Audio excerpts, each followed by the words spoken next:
അവള് കരഞ്ഞൊക്കെയാ വന്നിരിക്കണ വീട്ടില്. അത് ഞാനും അബിയും സ്കൂളിൽ പോയി പ്രിൻസിപ്പളിനെ കാണുക, അവര് വിളിച്ചത്. പക്ഷെ കുഞ്ഞുങ്ങളെ പറഞ്ഞിട്ട് കാര്യമില്ല, അവരുടെ വീട്ടിൽ സംസാരിക്കണ കാര്യമായിരിക്കും ഇവര് സ്കൂളിൽ വന്ന് പറയേണ്ടത്.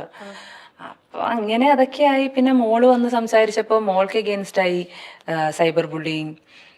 അപ്പൊ പിന്നെ അവളെ ഇനി ഞാൻ എന്താ പറയാ ഒറ്റപ്പെടുത്താൻ, അത് ചെയ്താൽ ഞാനൊരു അമ്മയെന്ന് പറഞ്ഞിട്ട് എന്താ കാര്യം. അതുകൊണ്ടാണ് ഞാൻ വന്ന് സംസാരിക്കും പിടിക്കുകയൊക്കെ ചെയ്ത. എനിവേസ് അതൊക്കെ കഴിഞ്ഞിപ്പോ ഒരു പീസിൽ ജീവിക്കണം, ഹാപ്പിയാണ് ഇപ്പൊ. ഇത്രയധികം സൈബർ ബുള്ളിങ് അല്ലേ?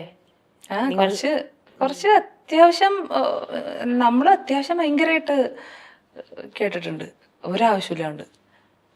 പക്ഷെ അമൃത കുറേ അമൃത അനുഭവിക്കുന്ന വേദനകളായിക്കോട്ടെ, നിങ്ങളുടെ സ്വകാര്യതയിൽ നടക്കുന്ന പല വിഷയങ്ങളും അമൃതയുടെ യൂട്യൂബ് ചാനലിലൂടെ ആണെങ്കിലും അമൃത അത് സോഷ്യൽ മീഡിയയിലേക്ക് അത് പറയാൻ തുടങ്ങി.